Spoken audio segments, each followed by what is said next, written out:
Era uma noite fria em São Paulo, e o neon do motel barato piscava, lançando sombras tortuosas na fachada. Luana, 27 anos, era conhecida na região como uma garota de programa experiente.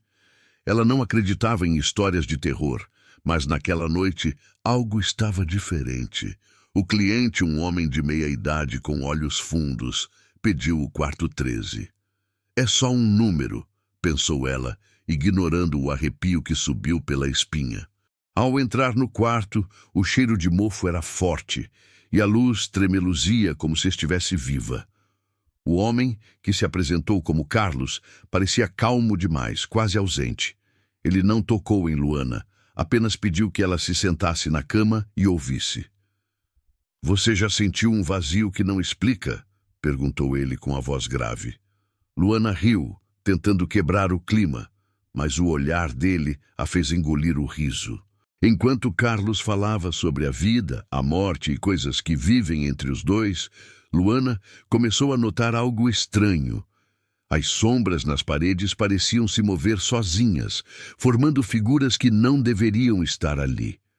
Um vulto com contornos humanos, mas sem rosto, parecia crescer atrás de Carlos. Ela tentou se convencer de que era só a luz, mas o frio na nuca dizia o contrário. "Você já viu a sombra que segue as pessoas como você?" ele perguntou, e Luana sentiu o coração disparar. Carlos então contou a história de uma garota de programa que, anos antes, havia desaparecido naquele mesmo quarto. Segundo ele, ela havia feito um pacto com algo que não era humano, algo que prometia proteção, mas cobrava um preço alto. Desde então, diziam que o quarto 13 era amaldiçoado e quem entrasse ali à noite podia ser marcado pela sombra. Luana tentou rir, mas sua voz falhou. O vulto nas paredes agora parecia mais nítido, com olhos que brilhavam como brasas. De repente, Carlos se levantou e apagou a luz. No escuro, Luana ouviu um sussurro que não era a voz dele. "Você é a próxima", dizia a voz, enquanto algo gelado roçava sua pele. Em pânico, ela correu para a porta, mas a maçaneta não girava. O desespero tomou conta e ela gritou, socando a madeira. Quando a luz voltou, Carlos estava parado no canto, sorrindo. "Ela gosta de você", disse ele, apontando para o vazio. Luana conseguiu abrir a porta e fugiu, mas a sensação de ser observada nunca mais a deixou. Meses depois, ela abandonou a profissão, mas contava a amigos que às vezes via a mesma sombra em seu quarto, como se a tivesse seguido. O que era aquela coisa no quarto 13? Um espírito? Uma alucinação? Ou algo que caça quem vive à margem da sociedade? Luana nunca soube, mas sua história é um lembrete de que o terror pode estar mais perto do que imaginamos, até nas noites mais comuns. Essa história, embora fictícia, reflete medos reais de garotas de programa, que muitas vezes trabalham em ambientes vulneráveis, onde o desconhecido pode assumir formas assustadoras. A coragem de Luana para fugir e reconstruir sua vida é o que a torna inspiradora, mesmo diante do terror.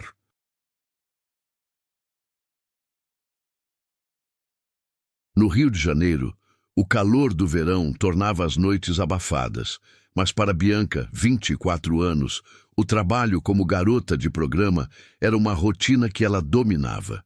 Ela usava aplicativos para marcar encontros, e naquela noite, um cliente chamado Rafael a contatou.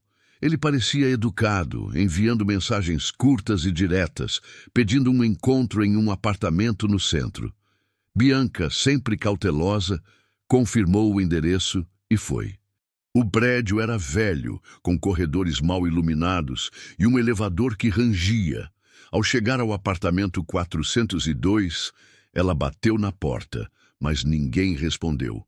Estranhando, mandou uma mensagem para Rafael, mas o aplicativo mostrava que a conversa havia desaparecido. Confusa, ela tentou ligar, mas o número não existia. Antes que pudesse ir embora, a porta se abriu sozinha, revelando um apartamento escuro. Bianca hesitou, mas a curiosidade a fez dar um passo à frente. "Rafael!" chamou, mas o silêncio era opressivo. As luzes do corredor piscaram e ela ouviu passos leves vindo do fundo do apartamento. Seu instinto gritava para fugir, mas algo a mantinha ali, como se uma força invisível a puxasse. Foi então que ela viu uma figura parada no canto, alta demais para ser humana, com olhos que pareciam buracos negros. O terror tomou conta, mas Bianca, que já havia enfrentado situações difíceis na vida, tentou manter a calma. Ela perguntou quem estava ali, mas a figura não respondeu. Em vez disso, moveu-se rapidamente, desaparecendo em um corredor.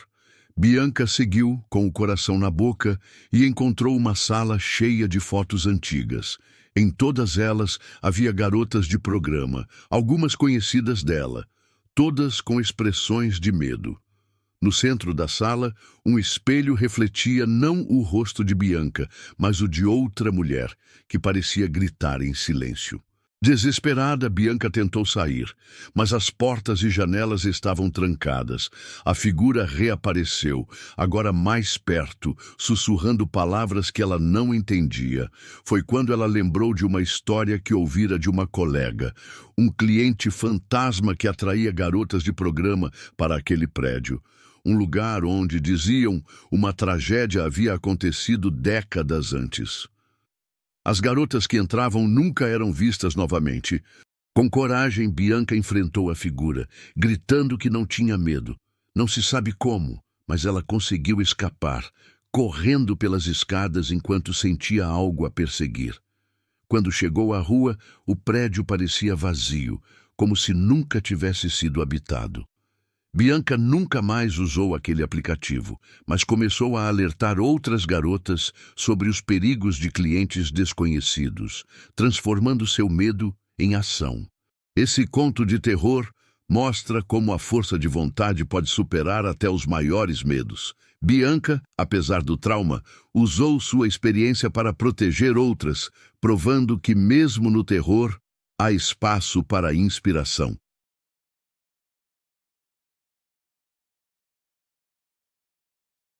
Em uma rodovia deserta no interior de Minas Gerais, Camila, 29 anos, trabalhava como garota de programa em um ponto conhecido por caminhoneiros. As noites eram longas e ela já estava acostumada com o barulho dos motores e as conversas rápidas. Mas naquela noite, algo estava errado. A neblina cobria a estrada e o rádio do ponto tocava uma música antiga, cheia de estática, que ninguém havia ligado. Um carro preto parou, e o motorista, um homem sem rosto, literalmente como se sua face fosse um borrão, chamou Camila. Ela recusou, sentindo um frio que não explicava, mas o homem insistiu, dizendo que sabia o nome dela.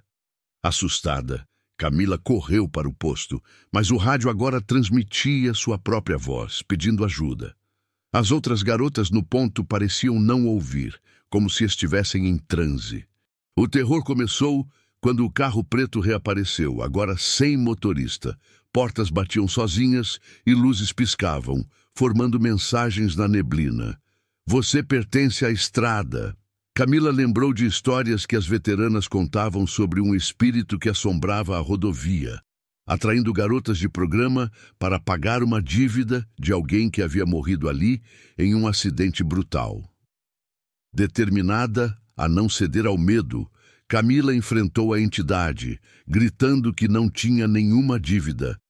Ela pegou uma lanterna e começou a andar pela estrada, mesmo com a neblina cerrada.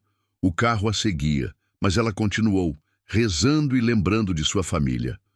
Horas depois, a neblina se dissipou e o carro desapareceu. Camila voltou ao ponto, mas nunca mais trabalhou à noite.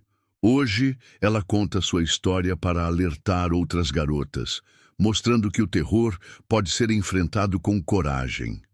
Sua força para seguir em frente, mesmo após uma experiência tão assustadora, é um exemplo de resiliência.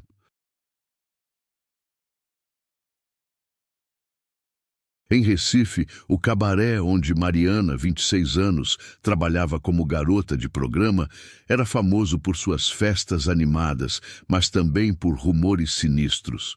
Diziam que o espelho do camarim principal era amaldiçoado, mostrando coisas que não estavam lá. Mariana, que não acreditava em superstições, ria das histórias, até a noite em que ficou sozinha no camarim. Enquanto se maquiava, ela notou um reflexo estranho no espelho. Uma mulher idêntica a ela, mas com olhos vazios e um sorriso torto. O reflexo não imitava seus movimentos, apenas a encarava. Mariana tentou ignorar, mas a mulher no espelho começou a falar, com uma voz que ecoava dentro de sua cabeça. Você já pensou no que deixou para trás? O terror cresceu quando o espelho mostrou cenas do passado de Mariana, momentos que ela havia enterrado, como brigas com a família e escolhas difíceis. A mulher no espelho parecia saber tudo, e cada palavra era um golpe. Mariana tentou fugir, mas a porta do camarim não abria. O espelho então mostrou o futuro. Ela, sozinha, em um lugar escuro, enquanto mãos invisíveis a puxavam. Desesperada, Mariana quebrou o espelho com uma cadeira, e o silêncio tomou o lugar. Mas os cacos continuavam a refletir a mulher, agora mais próxima. Com coragem, Mariana enfrentou o reflexo, gritando que não tinha medo de seu passado ou futuro. Os cacos pararam de se mover e a porta se abriu. Ela nunca mais voltou ao cabaré, mas começou a ajudar outras garotas a enfrentarem seus próprios medos, transformando sua experiência em algo positivo. Esse conto de terror psicológico mostra como enfrentar os próprios demônios pode ser libertador. Mariana, ao superar o medo, encontrou um novo propósito, inspirando outras a fazerem o mesmo.